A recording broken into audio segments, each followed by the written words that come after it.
বিসমিল্লাহির রহমানির রহিম। আসসালামু আলাইকুম ও রহমতুল্লাহি ওয়া বারাকাতুহু। MK ইসলামিক চ্যানেলে স্বাগতম। প্রিয় দর্শক, আজ আমরা রাতে ঘুমানোর আগে জরুরি 15টি আমল নিয়ে আলোচনা করব ইনশাআল্লাহ। এই আমলগুলো সম্পর্কে জানতে হলে ভিডিওটি না টেনে সম্পূর্ণরূপে দেখুন। যদি কোনো ব্যক্তি ইসলামের নির্দেশিত পদ্ধতিতে ঘুমায়, তার ঘুমও ইবাদতে পরিণত হয়। রাতে ঘুমানোর আগে কিছু করণীয় বর্জনীয় কাজ রয়েছে। ১. রাতে দেরি করে না ঘুমানো। রাসূল সাল্লাল্লাহু আলাইহি সাল্লাম ইশার নামাজের পর গল্পগুজব ও গভীর রাত পর্যন্ত সময় নষ্ট না করে তাড়াতাড়ি ঘুমানোর তাগিদ দিতেন। মুসনাদে আবি ইয়ালা হাদিস নম্বর 4879। ২. একাকী ঘরে না ঘুমানো। কোনো ঘরে একা ঘুমানোর ব্যাপারে হাদিসে নিষেধাজ্ঞা রয়েছে।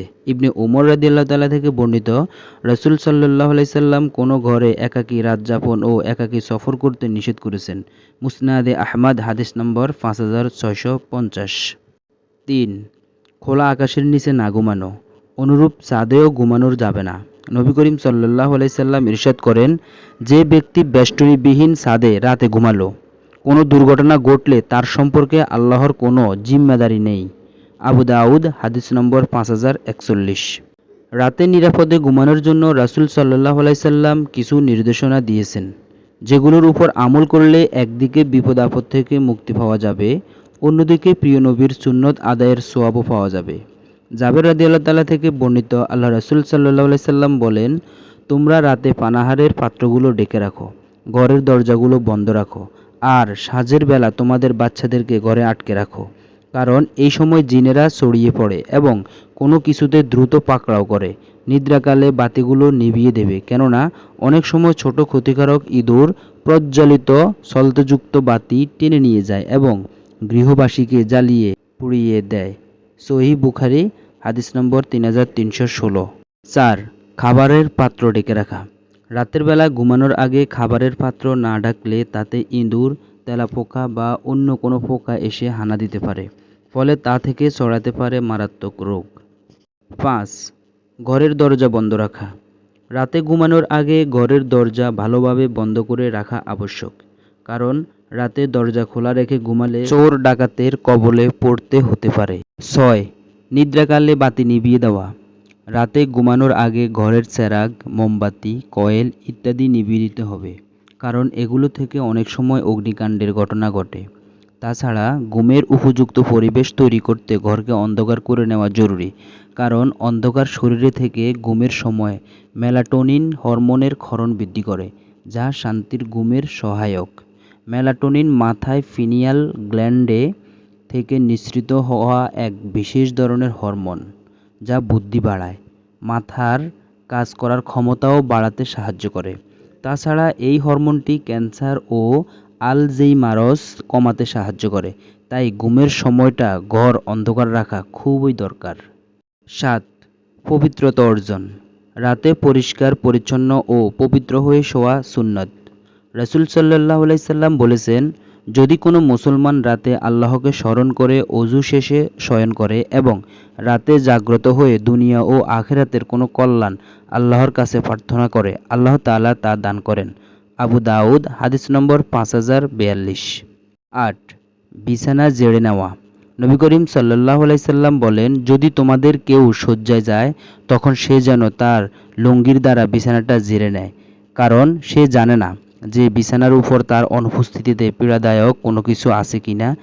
তারপর এই দোয়া পড়বে, হে আমার রব, আপনারই নামে আমার শরীরটা বিছানায় রাখলাম এবং আপনারই নামে আবার উঠব।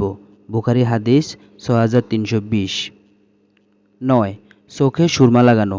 ইবনে আব্বাস রাদিয়াল্লাহু তাআলা বলেন, নবী সাল্লাল্লাহু আলাইহি সাল্লাম এর একটি সুরমাধানী ছিল।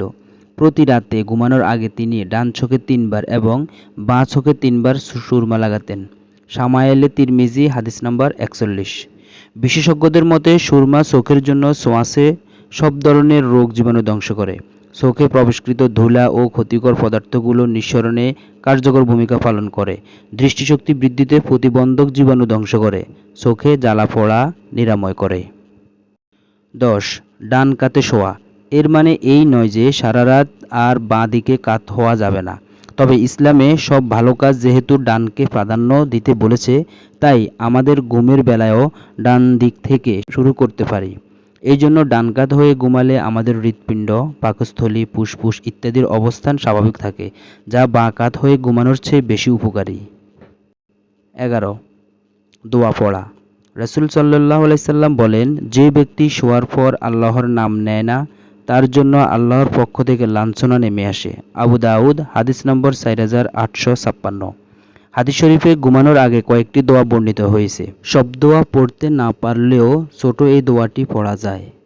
আল্লাহুম্মা বিসমিকা আমুতু ওয়া আহইয়া, অর্থাৎ হে আল্লাহ, তোমার নামে আমি শয়ন করছি এবং তোমারই দয়ায় আমি পুনঃজাগ্রত হব।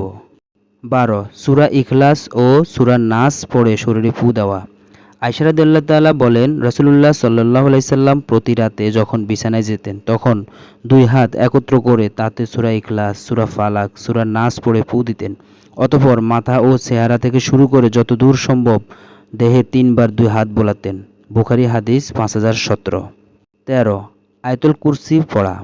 রাসূল সাল্লাল্লাহু আলাইহি সাল্লাম বলেন, তুমি যখন শয্যা গ্রহণ করবে তখন আয়াতুল কুরসি পড়বে, তাহলে আল্লাহর পক্ষ থেকে সর্বদা তোমার জন্য একজন রক্ষক থাকবে এবং সকাল পর্যন্ত শয়তান তোমার কাছে আসতে পারবে না। বুখারী হাদিস নম্বর 2311। 14. সূরা বাকারার শেষ 2 আয়াত পড়া। কোনো ব্যক্তি ঘুমানোর আগে এই 2 আয়াত পড়লে তা তাদের গোটা রাতের নিরাপত্তার জন্য যথেষ্ট হবে।